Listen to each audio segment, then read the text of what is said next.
Okay sir. ओम नमः सिद्धेभ्यः। ओम नमः सिद्धेभ्यः। ओम नमः सिद्धेभ्यः। नमो अरिहन्तारं, नमो सिद्धारं, नमो आयरीयारं, नमो वत्सायारं, नमो लोये सव्वसाहूरम्। एक ही भाव स्तोत्र के अध्ययन करने वाले सभी महानुभावों को जय जिनेन्द्र। आज हम महाकवि आचार्य वादिराज स्वामी द्वारा विरचित एक ही भाव स्तोत्र के पाठ्य क्रमांक 7 का अध्ययन कर रहे हैं। इस पद्य का सस्वर पाठ करने से पूर्व उच्चारण के सौविध्य हेतु एक एक पद का मैं प्रारंभ कर रहा हूँ। पादन्यासा, यहाँ पर पादन्यासा इस प्रकार से उच्चारण नहीं होना चाहिए, क्योंकि हलंत नकार वहां पर उसको हम पूर्ववर्ती स्वर में जोड़ के आकर ना बोलेंगे। पादन्यासा जब मिलाएंगे पादन्यासा, पादन्यासा दपिच पुनतो यात्रया तेत्रलोकीम हेमाभासो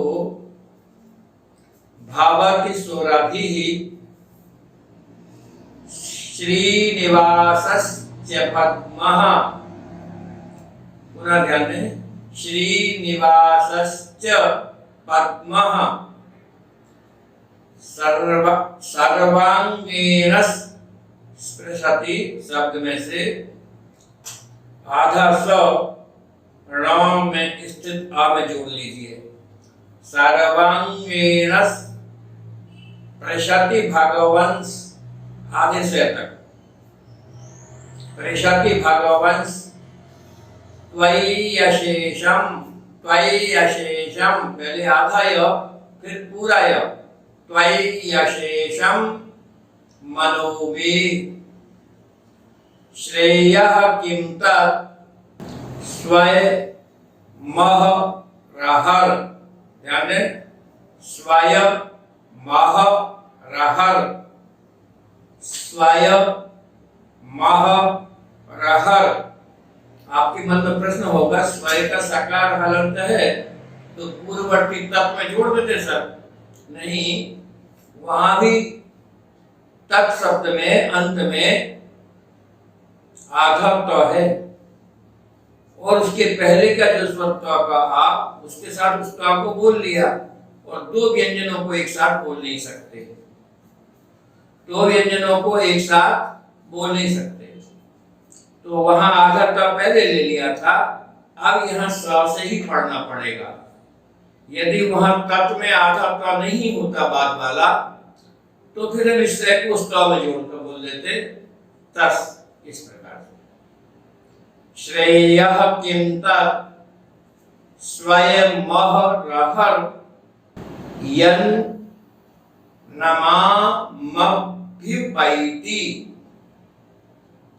अब हम इस छंद का छंद के नियमों के अनुसार 4, 6 और 7 पर यति करते हुए सस्वर पाठ करेंगे। आप ध्यान से सुने, शीशा पेंसिल साथ में रखें। कहाँ मैंने रुका हूं मैं वहां पर थोड़ा चिन्ह लगा लेंगे। 4, 6, 7 पर चिन्ह लगेगा और शब्दों के जहाँ बड़े शब्द हैं और उस शब्द के किस वर्ण को किस वर्ण के साथ बोलना है उस हिसाब से शीशा पेंसिल से आप चिन्ह लगा लें, ताकि बाद में भी आप पादन्यासा दपिच पुनतो यात्रया तेत्रलोकी हेमाभासो भवति सुरभिः श्रीनिवासस्य पद्मः सर्वांगेण स्पृशति भगवंस त्वय्यशेषं मनो मे। कठिनाई तो लगती होगी, यहाँ देखिए गौर कर से सुनेंगे तो आप सही रूप में बोल पाएंगे। सर्वांगेण, आधा से उतर जाने से अब आगे सरल हो जाए।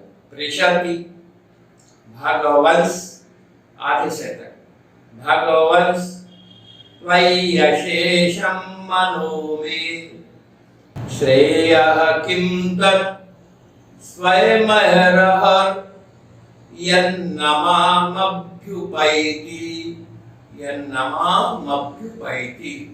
पादन्यासात् हलंत तक वहां से अपि च पुनतो च पुनतः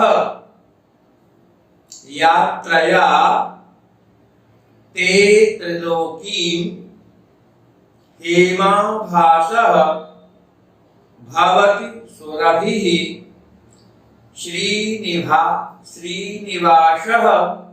च पद्मः सर्वांगेण स्पृशति। अब यहाँ देखिए भगवन हलंत नकार आएगा, व भ ग व और न हलंत भगवन। और यहाँ जो स है ये तो किसी प्रकार से व्याकरण के नियम से आगम हुआ है। नौ के स्थान में रू होकर अनुस्वार आकर रखो विसर्ग विसर्ग का सा। त्वयि त्वयि तव व य में ह्रस्व ई की मात्रा। त्वयि अशेषम भगवन त्वयि अशेषम मनो मे, तो मनः मे। श्रेयः किम तत् स्वयं, यहाँ देखिए कितने शब्द हैं। स्वयं प्रथम पद, अहरहः अहरहः दूसरा पद है। तीसरा यत्, स्वयं अहरहः दूसरा पद है, यत् तीसरा पद है, न चौथा पद है, माम पांचवा पद है, अभ्युपैति छठवां। ऐसे 6 अक्षरों की संधि करते हुए मिलाकर लिख दिया है। ध्यान दें, स्वयं अहरहः यत् न माम अभ्युपैति। ध्यान दीजिएगा, अब शब्दों के अर्थ बतलाता हूं आपको। हे जिनेन्द्र प्रभु, यहाँ यह बताया, पहले तो थोड़ी सा आपको सामान्य रूप में बता दूं। भगवत जिनेन्द्र जब विहार करते हैं तो देवतागण उनके चरणों के नीचे, क्योंकि चरणों के नीचे का मतलब है जहां जहां कदम रखते हैं, हालांकि जमीन पर नहीं रखते हैं, अंतरिक्ष में विहार करते हैं, लेकिन जहां भी उनके चरण होते हैं उसके नीचे कमलों की रचना करते जाते हैं।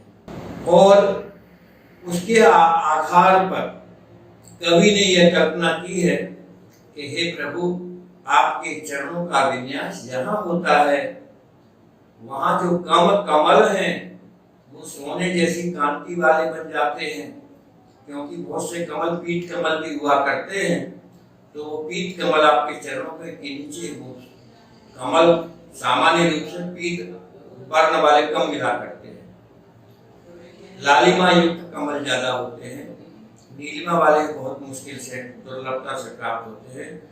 तो भगवान के चरणों के नीचे जो कमल होते हैं वो सोने के कमल, स्वर्ण की कांति वाले होते हैं। तो कह रहे भगवान आपके चरण विन्यास से जो कमल हैं वे सोने जैसी कांति वाले हो जाते हैं, सुरभित हो जाते हैं। ये आपके चरण विन्यास की महिमा है। तो केवल चरणों मात्र के स्पर्श से कमल में इतना परिवर्तन हुआ, तो मेरे संपूर्ण हृदय में आप संपूर्ण अंग के रूप में मेरे संपूर्ण शरीर में विराजमान हैं। और आप में जब मेरा हृदय आपके संपूर्ण अंगों का स्पर्श करेगा तो मेरे शरीर में क्यों नहीं स्वर्ण जैसी कांति आएगी, क्यों नहीं जो है सब गुणों की सुगंध मेरे। देखिए, हे जिनेन्द्र, इसमें ऊपर नहीं है पर अध्याहार कर लिया हमने पिछले। यात्रा, आपकी यात्रा के द्वारा, यानी आपके विहार के समय, जब आप विहार करते हैं तब त्रिलोकीम पूर्णतः, तीनों लोगों को पूर्णतः पवित्र करने वाले ते अर्थात आपके, देखिए पादन न्यासात, चरणों के रखने मात्र से। ये जो त्रिलोकीम पुनतः लिखा है, यह त्रिलोकीम पुनतः नाम का पद है, ये पादन न्यास का विशेषण है। आपके चरण रखने मात्र से, और चरण कैसे है, त्रिलोकीम पुनतः, तीनों लोगों को पत्नी, यह विशेषण है आपका, तीनों लोगों को पवित्र करने वाले ऐसे आपके। ते षष्ठी एक वचन, पादन्यासात अपि, चरणों के रखने मात्र से, पद्म अर्थात कमल, हेमा भाषः, हेमी यानी सोना, उसकी आभा यानी कांति से युक्त, और सुरभि सुगंधित, और तीसरा विशेषता और बताइए, और कैसा हो जाता वो कमल, श्रीनिवासः, लक्ष्मी का शोभा स्थान बन जाता है, लक्ष्मी का निवास बन जाता है। श्री का अर्थ शोभा, श्री का अर्थ ऐश्वर्य, श्री शब्द के अर्थ है विभूति, श्री यानी कांति, श्री शब्द के बहुत अर्थ है। भगवत जिनेंद्र की श्री और हम संसारी जीवों की श्री, हमारे पास जितनी श्री है पौद्गलिक श्री है, भगवत जिनेंद्र के पास तो अंतरंग आत्मा की महिमा को बतलाने वाली केवल ज्ञान की लक्ष्मी रूपी श्री है। अनंत दर्शन, अनंत ज्ञान, अनंत सुख, अनंत वीर्य, इस प्रकार की उनकी समृद्धि अथवा उनकी विभूति है। तो क्या भगवान जिनेंद्र के चरण रखने के मात्र से पद्म जो है वह सोने जैसी कांति वाला और सुगंधित और लक्ष्मी का घर बन जाता है, लक्ष्मी का स्थान, शोभा का स्थान, ऐश्वर्य का स्थान बन जाता है। तब हे भगवान, हे स्वामी, त्वयि मे अशेषम मनः स्पृशति, तो फिर आपके मे यानी मेरे, अशेषम मनः संपूर्ण मन को, सर्वांगेण संपूर्ण अंगों के द्वारा, स्पृशति सति स्पर्श करने पर, तत् किम श्रेयः, ऐसा कौन सा कल्याण है, तत् तो अथवा वह, किम माने कौन सा, श्रेयः माने कल्याण है, यत् यानी जो, माम मतलब मुझको, अहरह प्रतिदिन, ध्यान दीजिए अहरह बहुत कठिन लग रहा था उस उच्चारण में, आहन प्लस आहह, अथवा ये करें आहह प्लस आहह तो बन जाएगा अहरह। आहन शब्द का अर्थ दिन होता है और प्रथमा एक वचन में बन जाता है आहह, तो आहह आहह, जैसे हम लोग दिन दिन, रोज रोज, तो आहन और दो दूसरी बार आया आहह, आहह आहह, विसर्ग कर रहा हूं ये मान लें, प्रतिदिन, स्वयं अपने आप, न अभ्युपैति प्राप्त नहीं होता है, न नहीं अभ्युपैति प्राप्त होता है। आपने इस छंद में यह समझा है, उस आचार्य श्री के वचनों के अनुसार। पहले तो हम पुराणों को देखें। पुराणों में हमने पढ़ा है कि भगवान जब विहार करते हैं तो देवतागण आपके चरण के नीचे एक प्रमुख कमल होता है, उस कमल के दाहिनी तरफ 7 कमल होते हैं, बाईं तरफ भी 7 कमल होते हैं, सामने की दिशा में भी 7 कमल होते हैं, पीछे की दिशा में भी 7 कमल होते हैं, और बीच में आपका चरण होता है, चरण के नीचे एक कमल होता है। तो ऐसे 15-15 कमलों की 15 पंक्तियां बन जाती हैं। इस प्रकार हमने पढ़ा है कि भगवान जब विहार करते हैं और चरण का विन्यास करते हैं तो 225 कमलों की रचना हो जाती है। प्रसंगवश मुझे याद आ रहा है, इस प्रकार के पौराणिक आख्यान को प्रदर्शित करने की दृष्टि से और लोगों के इसके महात्म का ज्ञान हो और लोग पौराणिक घटना को अपनी आंखों से देख सके, इस दृष्टि से हम सबके परम उपकारी परम पूज्य मुनि कुंभ वसुधा सागर जी महाराज के आशीर्वाद से बिजोलिया में तपोदय अक्षय क्षेत्र में वहां पर गगन विहारी पार्श्वनाथ भगवान की प्रतिमा और देवता किस प्रकार से 225 कमल बनाते हैं उसकी रचना वहां पर की गई है। जब कभी आपका अवसर हो आप जरूर वहां दर्शन करके पुण्य लाभ ले सकते हैं। तो ये गगन विहारी भगवान जिनेन्द्र जो है ऐसे हैं, और भगवान जिनेन्द्र की महिमा यहाँ बताई आचार्य श्री बापीदास स्वामी ने। त्रिलोकीम पुनतः, कैसे है भगवान, आप तीनों लोगों को पवित्र करने वाले हैं। जो आपका ध्यान करता है, जो आपके वचनों का अवलंबन लेता है, जो आपकी शरण में आता है, जो आपके प्रवचन सुनता है, उसके हृदय में एक अद्भुत पवित्रता आ जाया करती है। इसलिए हे जिनेन्द्र प्रभु, आप तो तीनों लोगों को पवित्र करने वाले हैं और आपके चरणों में इतनी शक्ति है कि जहां चरण आप विराजमान करते हैं वहां 225 कमल बने थे और वो कमल सोने की आभा वाले थे, सुगंधित भी थे। और लक्ष्मी के स्थान से मैं एक पौराणिक घटना, देखिए काव्य में क्या होता है कि जब कोई महिमा का गान किया जाता है और कोई बात बताना होती है तो विविध अलंकारों के माध्यम से विविध पूर्व मान्यताओं को भी वहां लिया जाता है, और चाहे वे अन्य मत में ली गई हो। तो जैसा कि आप लोगों ने पढ़ा और जाना होगा कि कमल लक्ष्मी का आवास कमल हुआ करता है, इसलिए आपने जहाँ लक्ष्मी जी की फोटो, ये जैन मत में तो नहीं होता है पर अन्य मतों में लक्ष्मी की जहाँ फोटो होती है वे कमल पर ही आपको स्थित दिखती है, कमल में ही लक्ष्मी का आवास है। और यदि हम जैन मान्यता को देखें तो वहां से संगति बिठाना पड़ेगी। हमने तत्वार्थ सूत्र में पढ़ा है, ये जो भरतादिक क्षेत्र हैं इनकी सीमा को बांधने वाले हिमवन, महाहिमवन आदि पर्वत हैं, और प्रत्येक पर्वत पर पद्म, महापद्म आदि जो है 6 तालाब हैं, और इन तालाबों के बीच में तन्मध्ये योजनम पुष्करम, उसके मध्य में 1 योजन के विस्तार वाला पुष्कर, यानी तन्मध्ये उस पद्म के बीचों बीच में 1 योजन के विस्तार वाला कमल की रचना है।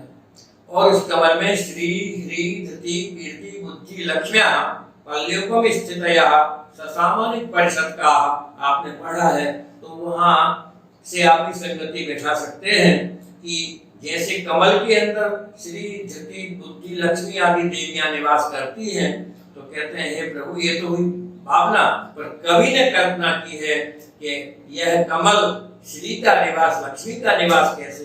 तो आपके चरण की महिमा है कि आपके चरण ने उस कमल के ऊपर पादन्यास किया, तो उस पादन्यास के माध्यम से वह कमल भी लक्ष्मी के स्थान बन गया। तो ऐसी महिमा आपकी। तो अब पूज्य महाकवि आचार्य श्री कहते हैं, हे भगवान मैंने तो आपको अपने सर्वांग में बिठा रखा है, अतः मेरे सर्वांग का और मेरे मन का आपकी देह से स्पर्श हो रहा है, अर्थात मेरा अंग अंग आपके भावना से भरा हुआ है। मेरे अंग अंग में आप विराजमान हैं, तो मेरे संपूर्ण अंगों से आपके स्पर्श करने पर क्या मैं भी लक्ष्मी का स्थान, शोभा का स्थान, संपत्ति का स्थान, ऐश्वर्य का स्थान नहीं बनूंगा? क्या मैं भी कमल के समान सुगंधित यानी गुणों के सुगंध से युक्त नहीं बनूंगा? कमल के समान क्या मैं भी स्वर्णिम आभा वाला नहीं बनूंगा? अर्थात बनूंगा बनूंगा बनूंगा प्रभु भक्ति की ऐसी ही महिमा है कि जो प्रभु के चरणों में आते हैं वे सब प्रकार की संपत्तियों को प्राप्त करते हैं, देह के रोगों को दूर करके कमल स्वर्ण जैसी आभा से समन्वित हो जाते हैं। हे प्रभु, आप मेरे हृदय में सदा सर्वत्र विराजमान रहें। बोलिए परम पूज्य आचार्य श्री बादीराज स्वामी की जय।